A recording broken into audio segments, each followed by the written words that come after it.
क्या आप अपने बच्चे को जानते हैं? ज़्यादातर माँ बाप को यही लगता है कि वो अपने बच्चे के बारे में सारी जानकारी रखते हैं, पर दरअसल ऐसा है नहीं। ये देखा गया है कि भारत देश में करीबन 14,000 से 20,000 बच्चे सुसाइड कर लेते हैं। उनके पीछे काफ़ी सारा स्ट्रेस होता है। कई बार वो एग्ज़ाम में फेल हो गए हैं या कहीं उनसे कोई ऐसी गलती हो गई है जो वो नहीं चाहते कि वो घर तक पहुँचे, या फिर उनको लगता है कि अब ये जो शर्म उनको महसूस हो रही है वो ज़्यादा सहन नहीं कर सकते और वो सुसाइड कर लेते हैं। बच्चों के बारे में माँ बाप बहुत कम जानते हैं और किसी अच्छे साइकोलॉजिस्ट ने ये कहा है कि बच्चे जब सुसाइड करते हैं तो उनके पीछे सबसे बड़ा कारण होता है माँ बाप, क्योंकि वही है जो या तो उसे सुरक्षित रख सकते हैं या फिर वही खतरा बन सकते हैं। अगर बच्चे ने बाहर कहीं कोई भूल कर दी है तो वो बच्चा अगर आखिर में तो घर पर ही जाएगा। तो अगर माँ बाप उसको संभाल सकेंगे, ऐसी अगर उनको समझ है कि माँ बाप मेरे साथ अच्छे से रिएक्ट करेंगे, तो वो सुसाइड तक आगे नहीं बढ़ता। पर अगर बच्चा ये डर जाए कि सबसे बड़ी समस्या बाहर तो निपट लेगा पर घर पर नहीं निपट सकता, माँ बाप के सामने नहीं बोल पाएगा, वो काफ़ी टॉर्चर करेंगे, तो इस डर से वो सुसाइड कर लेते हैं।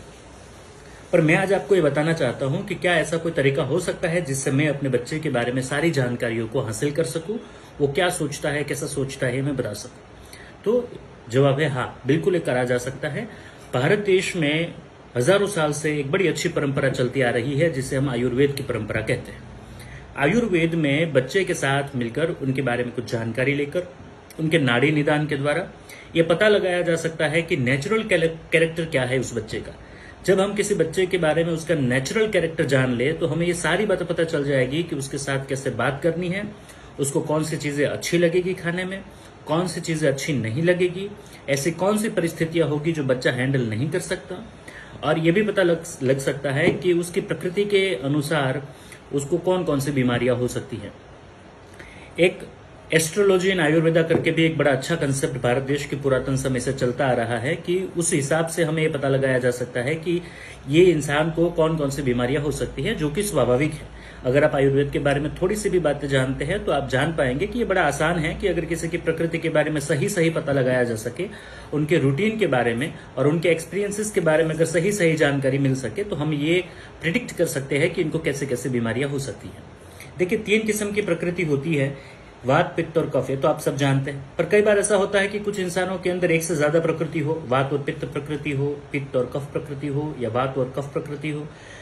इसके अलावा दूसरी जो बहुत बड़ी महत्वपूर्ण बात बच्चे के साथ जुड़ती है या आपके या मेरे साथ जुड़ती है वो ये है कि हमारी प्रकृति मान लीजिए कफ प्रकृति है, तो इन तीनों की कैरेक्टरिस्टिक्स है कि ऐसे ऐसे इंसान होंगे, पर उसके पीछे पास्ट में ऐसी कौन सी घटनाएं घटी है, वो किस एटमोस्फियर में बड़ा हुआ है, किस अनुभवों से वो गुजरा है, कहाँ कहाँ उसने रिजेक्शन या फेलियर महसूस किया है, इसके अनुसार वो कुछ चीजें बना लेता है। जैसे कि कहा जाता है कि कफ प्रकृति का आदमी जो होता है वो मृदुभाषी होता है, उसके पास शब्दों की बड़ी अच्छी समझ होती है, वो अपनी बातों को बड़ी बेहतरीन ढंग से रख सकता है। वहीं वायु प्रकृति का इंसान है वो काफी चंचल होता है, बड़ी ज्यादा स्पीड में बोलता है, ज्यादा बोलता है। ये जो दूसरा बच्चा है वायु प्रकृति वाला, वो किसी को प्रेशराइज करके काम निकलवा सकता है जल्दी में। कफ वाला है वो प्रेशराइज नहीं करेगा, वो प्यार से काम निकालेगा। वहीं कफ प्रकृति वाला अगर बच्चा है तो बच्चा रीडिंग का शौकीन होगा, उसको नेचुरल चीजें अच्छी लगती होगी, उसे खेलने में बड़ा ज्यादा शौक नहीं होगा, वो शांति से बैठना पसंद करेगा, वो चेस या इंडोर गेम पसंद करेगा, वो शांत होगा। वो अब जब ये शांत बच्चा है वो ऊंची आवाज पसंद नहीं कर सकता, तो अगर उसके माँ बाप उसके साथ बड़ी मुश्किल से बात करता है, टॉर्चर के साथ बात करते हैं, ऊंची आवाज में बात करता है, तो बच्चा अपना डेवलपिंग का जो फेज है उसमें वो अच्छे से डेवलप नहीं हो पाता। वहीं पित्त प्रकृति का जो बच्चा है या वायु प्रकृति का बच्चा है, एक खेलने में बड़े माहिर होते हैं। पित्त प्रकृति का बच्चा जो है परफेक्शनिस्ट होगा, उसे सारी चीजें पता होगी, छोटी उम्र में बड़े की तरह व्यवहार कर सकता है, बिजनेस अच्छे से कर सकता है। वही वायु प्रकृति वाला इंसान है वो स्पोर्ट्स में बड़ा अच्छा होता है।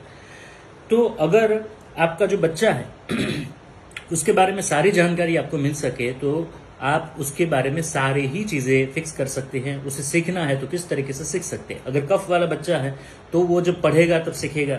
एक बच्चा ऐसा होता है जो कि किसी वीडियोस को देखे तो तुरंत आसानी से सीख लेता है। यहां तक कि मैं और आप इस एज में भी अगर आप देखें तो आपको पता होगा कि अगर आपको कुछ सीखना है, कोई बुक पढ़नी है तो किस तरीके से पढ़ सकते हैं।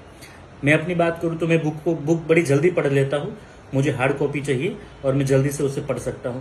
पर वहीं मेरे एक दोस्त है वो कुकू एफएम यूज करते हैं, वो सारी बुक की समरी या बुक जो है वो जब उसे सुनाई दे तब उसे बड़ी आसानी से याद रह जाती है। तो जब भी वो ट्रैवल करते तब वो सारी बुक्स वगैरह वहां सुन लेते हैं। कुछ ऐसे लोग होते हैं जो देखकर सारी चीजें सीखते हैं। तो यही सारी चीजें बच्चों में भी होती है कि किस तरीके से सीखेंगे।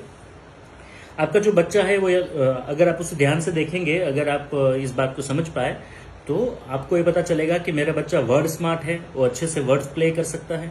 आपको पता चलेगा वो म्यूजिक स्मार्ट है, स्पोर्ट में वो अच्छा है, रीजनिंग में अच्छा है, बॉडी स्मार्ट है, बड़ी बड़ी गेम्स खेलता रहता है, दौड़ने में अच्छा है, कोई और खेल में गेम में अच्छा है। वो कुछ बच्चे पीपल स्मार्ट होते हैं, उनको सारी बातें पता होती है कि किसके साथ कैसे बात करनी है। जब बुजुर्ग आए तो उनके साथ अच्छे से बात कर लेते हैं, बच्चों के साथ भी अच्छे से बात कर लेते हैं। तो जैसे लोग उसके आसपास है वैसे वो बात कर पाते हैं। कुछ बच्चे हैं वो शर्मा जाते हैं बड़े लोगों को देखकर। मेहमान आए तो कुछ बच्चे उनके साथ बात कर पाते हैं, कुछ बच्चे हैं वो छुप जाते हैं। तो इसमें कुछ भी गलत नहीं है, बात नहीं कर पाता तो कोई प्रॉब्लम नहीं है। हमें बस ये जानना होता है कि बच्चा जो है उसका जो नेचुरल कैरेक्टर है वो क्या है। अगर ये हमें पता लगा सके हम, तो हम बच्चे की परवरिश बड़ी अच्छे से कर सकते हैं। कई बार ये होता है कि जब माँ बाप अपने बच्चे के नेचुरल कैरेक्टरिस्टिक्स के बारे में नहीं जानते तो प्रॉब्लम ये हो जाती है कि वो उसे प्रेशराइज करते हैं। अब मैं और एग्जांपल देता हूँ जिससे आप ये बड़ी अच्छे से समझ पाए। देखिए 2 बच्चे हैं आपके या 3 बच्चे हैं, तो तीनों बच्चे जो है वो अलग अलग किस्म के होते हैं। तीनों की प्रकृति अलग है। एक खेलने में बड़ा अच्छा है, एक घर में बैठा रहता है। एक पढ़ने में बड़ा अच्छा है, हमेशा फर्स्ट आता है। दूसरा है उसे पढ़ने में बिल्कुल दिलचस्पी नहीं है। एक बच्चा है अगर उसको मार्केट से कुछ लेने के लिए भेजे तो वो अच्छे से लेके आएगा, कुछ गफलत नहीं करेगा, कोई भूल नहीं करेगा। पर वहीं जो घर में बैठने वाला बच्चा है उसको अगर आप भेजेंगे तो वो डर जाएगा, उसे थोड़ा प्रॉब्लम होगा। साइंस से कहता है कि हमारा दिमाग इतना बेहतरीन है कि हम उसको प्रैक्टिस के थ्रू हर चीज सिखा सकते हैं। पर मैं आपको यहाँ एक बात बता दूं कि जो बच्चा कफ प्रकृति वाला है उसको जब हम खेलने के लिए भेजेंगे, उसे अगर आपने स्पोर्ट में भेज दिया तो वो अगर बड़ी प्रैक्टिस करके जीत भी जाए फिर भी वो उसे एंजॉय नहीं कर सकेगा और इसके लिए बड़ी मुश्किल होगी। क्योंकि कफ वाला बच्चा है उसको नींद ज्यादा आएगी, वायु प्रकृति वाला बच्चा है वो सोएगा ही नहीं कोई जल्दी से, ये थकेगा नहीं। कफ वाला थोड़ी देर में थकेगा। तो कुछ बच्चे सेल्फ स्मार्ट होते हैं, वो अपने बारे में बहुत अच्छी सारी चीजें जानते हैं। कुछ बच्चे होते हैं वो नेचर स्मार्ट होते हैं, उनको सारे पेड़ पौधों के बारे में पता है। कुछ बच्चे ऐसे होते हैं जिसको अगर हम लेके जाए तो उसको सारे रास्ते याद रह जाते हैं। कुछ बच्चे ऐसे होते हैं जिनका नेचुरल जीपीएस काम नहीं करता, उनको नहीं समझ में आता कि कौन सा रास्ता कहाँ है, एक बार जाने के बाद भी भूल जाते हैं। तो देखिए प्रॉब्लम हमारी पूरी स्ट्रक्चर में ये है कि हम सब एज अ पेरेंट्स बच्चों में सारे गुण देखना चाहते हैं। पर आप इस तरीके से देखिए कि हर बच्चे के पास अपने खुद के एक चश्मे हैं, उसी चश्मे से वो दुनिया देखता है। वो अगर अपने ही चश्मे से दुनिया देखे तो सारी ही चीजें वो सीख सकता है। अगर ऐसा नहीं हुआ तो अगर आप कोई और चश्मा उसको फोकस करने के लिए कहेंगे, ग्रीन कलर है, और आप कहेंगे कि रेड कलर के चश्मे से देखो, तो उसको अच्छे से ग्रीन नहीं दिखेगा। तो एज ए पेरेंट्स हमें ये समझना जरूरी है कि बच्चों की परवरिश के लिए बच्चे की कैरेक्टरिस्टिक्स के बारे में पता हो, उसके लर्निंग स्टाइल के बारे में पता हो, उनके फ्लोज के बारे में पता हो, उनके इंटरेस्ट के बारे में पता हो। ये सारी चीजें अगर बच्चों के बारे में हमें पता हो तो एज अ पेरेंट्स हम उनको एक अच्छी दिशा दे सकते हैं। किसी अच्छे एक साइकोलॉजिस्ट ने कहा है कि बच्चा जब पैदा होता है तभी से हमें कह सकते हैं कि वो बच्चा आगे चलकर किस फील्ड में बड़ा अच्छा नाम कर सकता है। अब स्वाभाविक तौर से अगर आप रेशनली सोचे तो अगर उस बच्चे को वो माहौल ही ना दिया जाए, वो फील्ड की कोई बात ही ना की जाए उनसे, तो स्वाभाविक रूप से अगर वो किसी और फील्ड में है तो वो बड़ा नाम नहीं कर पाएगा, तो भविष्यवाणियां गलत हो जाएगी।